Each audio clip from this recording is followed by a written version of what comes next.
ladies and gentlemen, the story you are about to hear is true. The names have been changed to protect the innocent.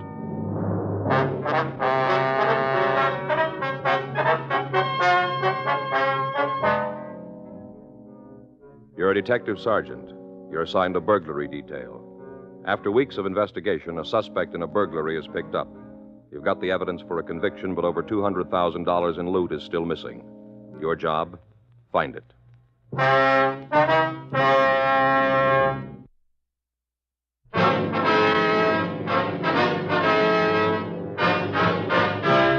Dragnet, the documented drama of an actual crime. For the next 30 minutes, in cooperation with the Los Angeles Police Department, you will travel step by step on the side of the law through an actual case transcribed from official police files.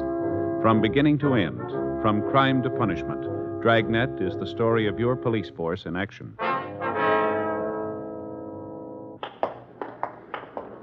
It was Saturday, March 5th. It was warm in Los Angeles. We were working the day watch out of burglary detail. My partner's Frank Smith. The boss is Captain Bernard. My name's Friday. We were on our way back from the cell block, and it was 9:45 a.m. when we got to the interview room.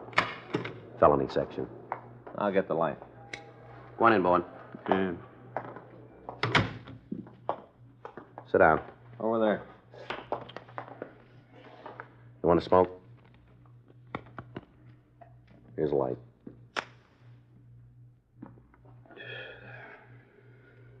You want to talk to us this morning? You're not doing yourself any good this way, Bowen. We checked your apartment, Bowen, found a set of tools our crime lab says are the ones used in the Hendricks job. We can put you in the front room of the house. You're dead, Bowen. Why don't you admit it?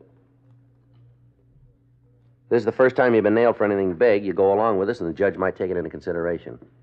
If we have to write it up this way, he's liable to throw the book in your face. Who was with you on the job, Bowen? We know you didn't swing it alone. Somebody had to carry the light. Come on, who was it? All right, what about the loot? Where's that? That stuff's not going to do you any good in the joint. There's over 200 grand in furs and jewelry missing. We know you had it. Now, where is it? How about it, Bowen? You're just causing yourself a lot of grief. Okay, let's go. On your feet. Come on.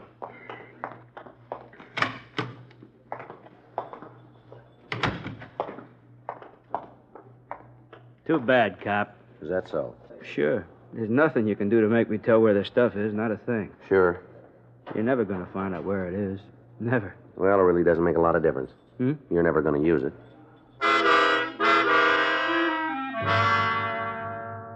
3 weeks previously, on February 10th, two unidentified persons had entered a home in the Bel Air district. They'd taken furs and jewelry valued at over $200,000. The investigation conducted by burglary detail had netted one of the suspects. He was identified as Cade Bowen, WMA, 32 years. His arrest record had listed several charges of drunk driving and disturbing the peace. However, he'd never been picked up on a felony before. In spite of our efforts, we'd been unable to break him down. He refused to identify the other suspect or to tell us where we could recover the stolen goods. All of his friends and relatives were questioned. None of them could aid us.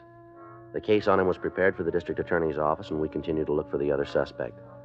Monday, March 7th, 8:02 a.m., I checked into the squad room. That you, Joe? Yeah. Oh, you're late. A couple of minutes, yeah. I got it. Burglary Friday. Oh, yeah, Emery. Mm-hmm. Sure. No, not a sign of it. Well, we'd like to hear it anyway.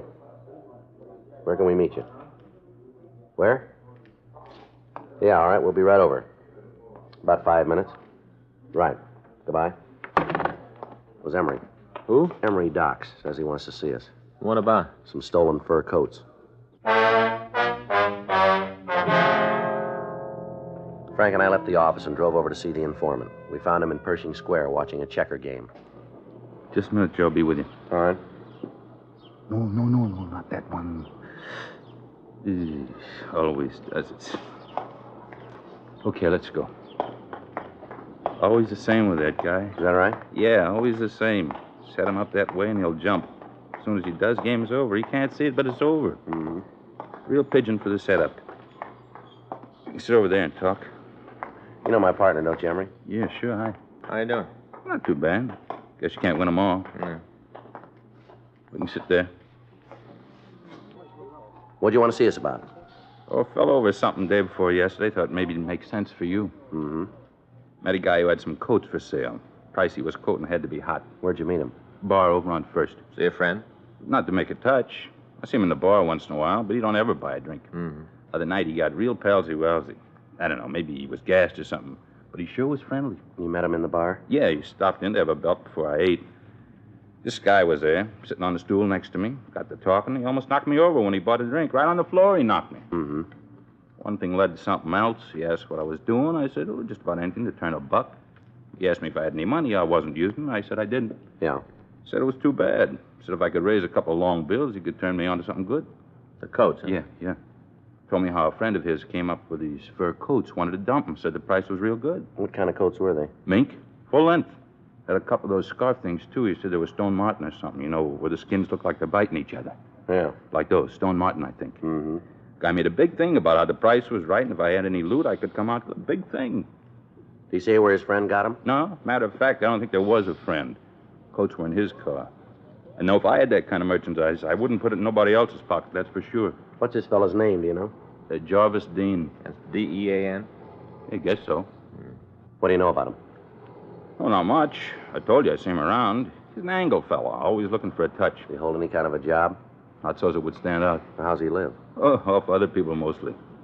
Once in a while, he makes a big score, and he's popping for drinks all over the place. A couple of days, he's blown the wad, and he's back on the dole. You know where you can find him? I can't give you no address. He usually around the bar? Mostly. You won't find him here for a couple of days now, though. Hmm? He said something about going out of town, down to Palm Springs. Something about how he could make a contact down there and unload the coats. This Jarvis Dean ever been arrested? Well, I don't know. We didn't spend a lot of time talking about jails. Figures, though. What do you mean? Oh, the way he talks, some of the people I've seen him with, 6'2" and even, they can draw your floor plan of the laundry up at Q. Mm-hmm. Can you give us the name of the people? Well, if it's all the same to you, I'd rather not. They ain't done nothing to me, and I'd like to keep it that way. Some of them are pretty mean. Yeah. You understand, it isn't that I'm afraid, but I don't see no reason to stir nothing up. Mm-hmm. Does Dean say where this contact was at Palm Springs? Oh, he mentioned some bar called Spanky's, that's all. In the town itself? Yeah, I guess so. When I couldn't spring the money to go with him, he kind of cooled off. You know, he stopped being real friendly. Mm-hmm. I got to thinking about it and figured maybe it'd mean something to you, so... Well, the guy goes around with a couple of grand of furs in his car. He didn't win him in a raffle. Got to be something there. Uh-huh. Do you any good? Yeah, we'll check it. When I first heard about it, I thought it'd do some good right away. I thought of you guys right away. Yeah. I always like to try and help when I can. Mm-hmm. You know, it works out both ways. Maybe you can give me a hand sometime. You know, like now? What? I could sure use a couple of bucks. Things ain't been going too good. Well, that's too bad. It's just temporary. It won't last. A couple of days, I got a job coming up. Hotel over on Wilshire. Pearl diving. Guy's been drafted, and I'm in line for the job in just a couple of days. Well, I've only got a couple of bucks, Emery. You can have them if it'll help. Sure, Joe. Anything at all. There you are. Thank you. Hey, you got a pencil? A what? Pencil. Got one I can use? Yeah, here. I always like to keep these things legal. You never know. Yeah. There, huh? My IOU. Pay you back as soon as I start to work. Well, don't worry about it, Emery. No. You gotta do these things up legal. Can you tell us what this guy Dean looks like? Yeah, you think there's really something to it, huh? Oh, we can check it.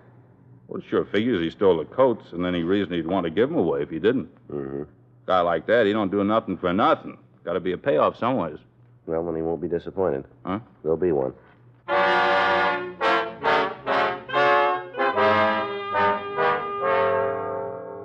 Frank and I got the description of Jarvis Dean and the car he was driving, then we returned to the office. We had the name run through R&I, and we found a record. The mugshot was pulled and shown to Emery Docks. He said it was the man who tried to sell him the coats. We put out a local broadcast and an APB on the suspect and his car. 11:25 a.m. Cade Bowen was questioned again, but he refused to give us any information on whether or not Dean was his accomplice in the burglary. At 2:30 that afternoon, Frank and I met with Captain Bernard in his office. You think it's the Hendricks loot? Should be. We've checked around. There haven't been any other thefts that'd cover it. Got the list? Yeah, here. Thanks. Now, you can see right there, Skipper. 2 mink coats, 1 Stone Martin scarf. Mm-hmm. What about the jewelry? Well, he didn't say anything about it. Doesn't mean it's not there. Mm-hmm. What about this bar in Palm Springs you mentioned?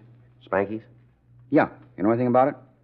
We know where it is. What kind of place is it? Resort Town Bar. What about the reputation? Clean. We never had any reports about it. Uh-huh. You think that's where they'll turn the stuff? Well, we don't know. All we got's the name. Someplace to look. More than we've had. You can't get anything out of Bowen? He won't even admit he's in Los Angeles. What's he got to say about the evidence? Just sits and looks at us. Then Palm Springs is the only lead you got? That's it. Okay, trot it down. Can you leave right away? I can't. How about you, Smith? Just call Fay. That's it, then. Go on down there, see what you can find out. Be sure to check with their department. They might have something for you. All right.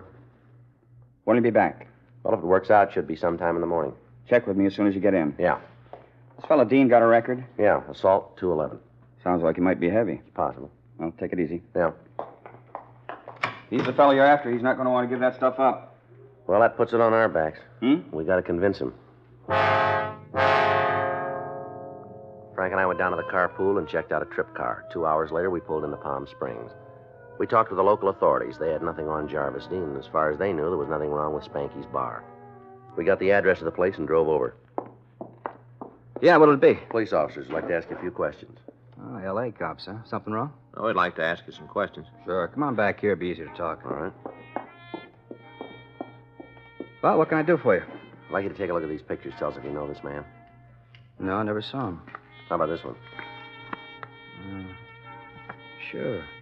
Yeah, he's been around. Is he here now? No, he doesn't usually make it this early. You seen him at all today? I think he was in this morning around 10 in there. You know where we can find him? What's he done? Police business. Well, just so it doesn't get anybody here in trouble. That guy's a real crackpot. What do you mean? He's lonely. He's good business, but if I had my druthers, I'd just as soon he stayed away. Why is that? Well, the way he acts. We got a lot of big people coming here. You know, the picture crowd, a lot of money. They like things quiet. They come down here for a rest, and that's what they want. A guy like that fella, they don't help. Is that right? Sure, he gets gassed, makes a big noise all about how he's buying drinks for the house. The customers don't like that kind of stuff. Mm-hmm. Well, drinks aren't bad enough, but he's got to start a pitch. What do you mean? Well, he's been trying to set something up, some kind of a deal. You know what it is? No, I don't pay a lot of attention. I just hear him talking to some of the people. Gets any worse, though, I'm going to have to 86 him. Does he come in alone? Sometimes. What do you mean? Well, there's a chick he brings in once in a while. The two of them just sit there and drink. You know her? Why, is she in trouble? Do you know her? Yeah, her name is Blanche. She lives down here. She around? Well, she was. When? About half an hour ago. Said she was going out, get something to eat. Should be back. You know where she went? No, half a dozen places inside a block she could have gone. If you want to talk to her, the best thing would be to wait right here. All right. She was carrying a real load when she walked out. I hope that food helps her. He said she lives down here. Yeah, she's got a place out the south end of town. What's she do for a living, you know? Well, I don't know. I don't think she's got a job. Seems I heard her say she was divorced. Probably got a chunk of dough from her old man. Mm-hmm. She and this fella pretty friendly? You mean the guy in this picture? Yeah. I guess you could say that. Most of the time they're together. How often is he here? Oh, he comes in the place almost every night, you know, when he's in town. Is that quite a bit? Yeah, 3-4 days a week. You ever hear what he did for a living? No, I don't think he works steady. Hey, there's your girl now. Bart, pour me a drink, huh? Yeah, Blanche, a couple of fellas here want to talk to you, honey. Oh, that's so? Bring them on. I always like to talk to fellas. If they're friends of yours, old Bart, I know they're okay. Yeah, sure, Blanche. Is these them? Say, you know, they're pretty nice looking. You know that, fellas? You're pretty nice looking. Wonder if we get to a booth, might be a little easier to talk to you. Oh, the same to you. I'll talk right here. I won't say a thing. What's your name, honey? Friday. Say, that's a funny name. Like the day, huh? That's right. It's my Huh. partner, Frank Smith. I do. Oh, come on now. Don't try to pitch that at me. Smith. A phony if I ever heard one. Hey, Bart. Yeah, Blanche. How about that drink? I see her all night, you know. You think you had enough of that? No.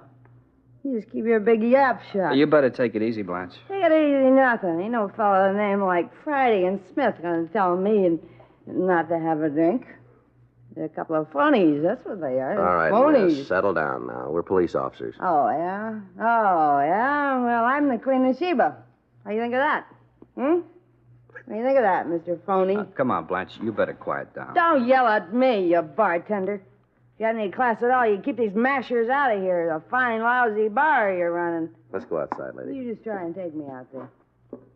Just come another step, I'll knock your head off. Blanche, please, honey, take it easy. All right, miss, you said enough. Now let's go outside. Oh, sure.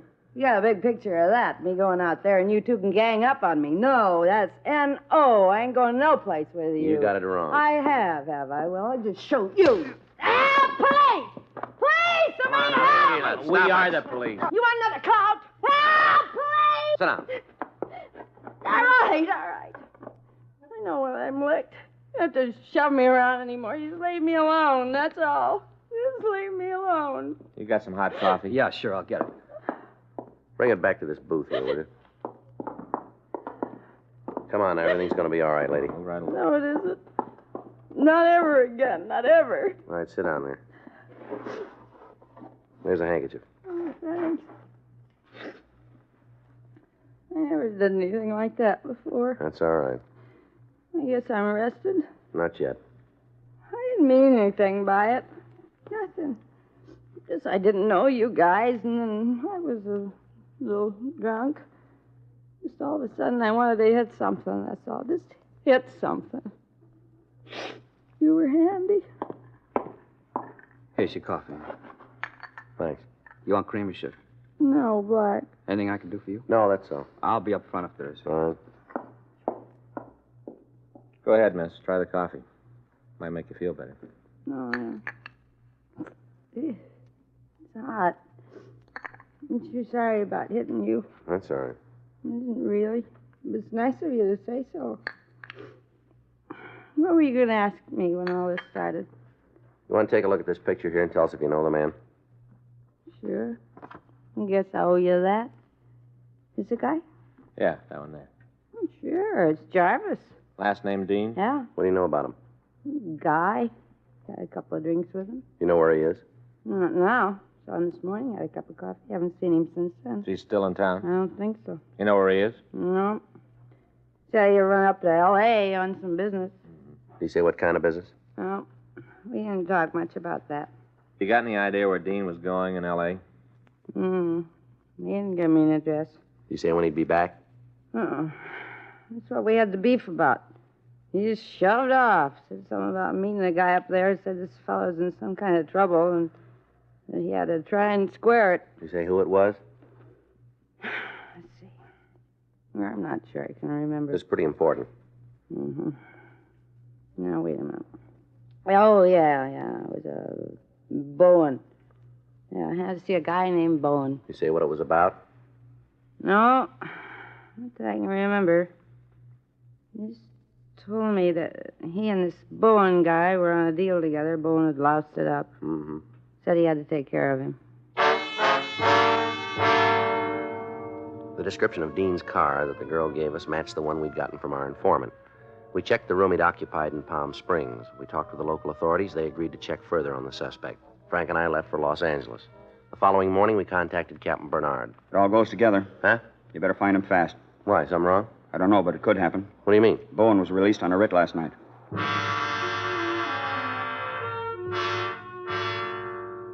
Additional bulletins were gotten out on both men. Bowen's house was put under surveillance, and all of his known hangouts were watched. 2 days passed without word. And then on Thursday, March 10th at 10:57 a.m., Frank and I got back to the office from checking out a lead. Ready? Yeah, Note in the book for you. Important. thank you. What is it? Supposed to call the sheriff's department. Wonder what it is. I don't know yet. We'll find out. Well, I didn't figure you would, Joe, not until you made the call. Just wondered what it was. That was all. Dave Terry, please. Well, Dave, it's Joe Friday. No, we haven't. Where? Any idea when that happened? No, we better come over and see you. Right, bye. We're in trouble. What do you mean? I don't know. They found a body out on the desert this morning. Looks like it was a hit and run. Bowen? No, Jarvis Dean.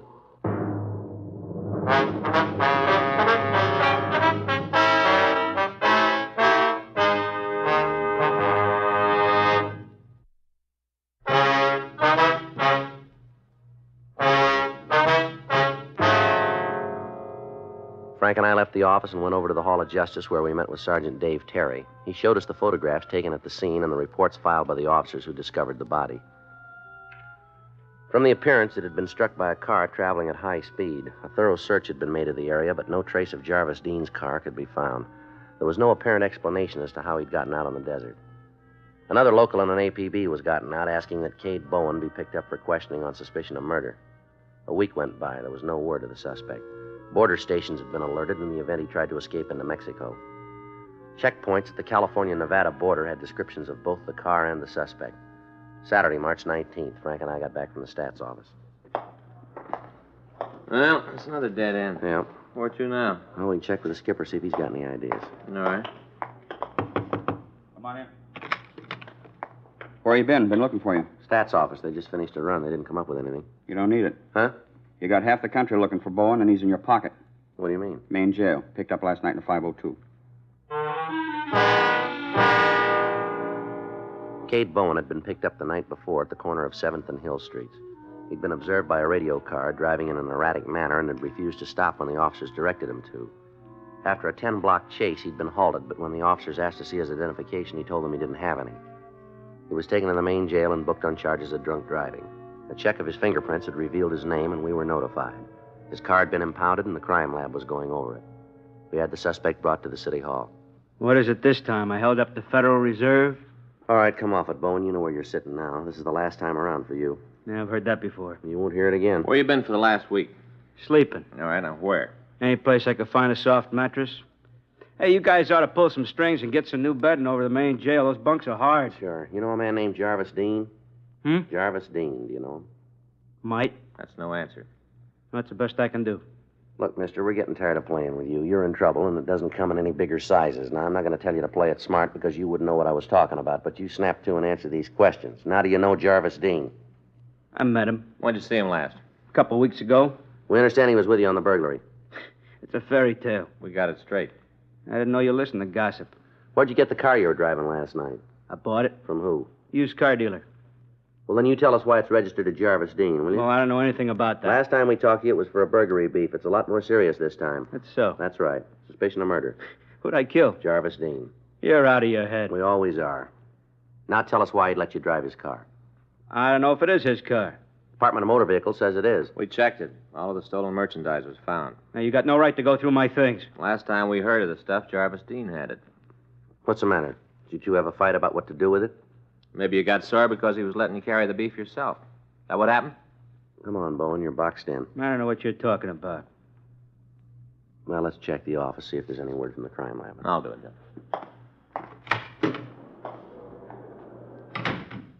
Tell you what, cop. Hmm? You win, I'll tell you. About Dean? I don't know anything about him. I'm talking about the burglary. Yeah. I did it. You don't have to go any further. No deal. We got you on something bigger. I think we can make that hold up. Look, I'm willing to cop out to the other. How'd you do? Well, here's the report. Well, that wraps it up. Yeah? All right, Bowen, let's go. Huh? We don't have to talk to you anymore. The crime lab just finished going over the car. Yeah? They found where you had that fender repaired. Well, some drunk ran into me. They checked the springs underneath, found traces of fabric, matched the jacket Dean had on when he was killed. We got enough to make you on it. You can't prove I was driving the car. Now, there's no way you can prove it. We think we can. Go ahead. You just take it into court. Try. By the time you get through, the judge and the jury will be laughing. Is that right? Sure, they'll tell you how far out you are. They'll laugh right in your face. They'll tell you something, too. Yeah? And they won't be laughing.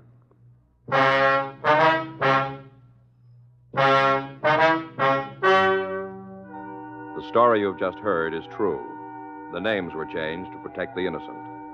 On July 16th, trial was held in Department 98, Superior Court of the State of California, in and for the County of Los Angeles. In a moment, the results of that trial.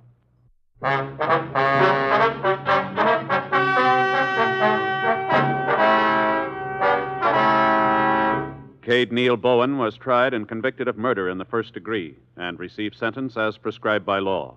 On recommendation of the jury, he was sentenced to life imprisonment in the state penitentiary, San Quentin.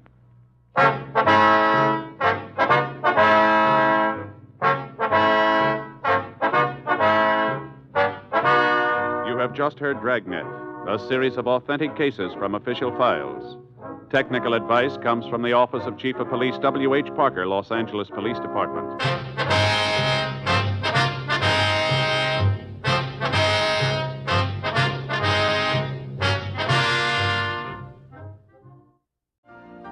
You've been listening to the OTR Gold Network.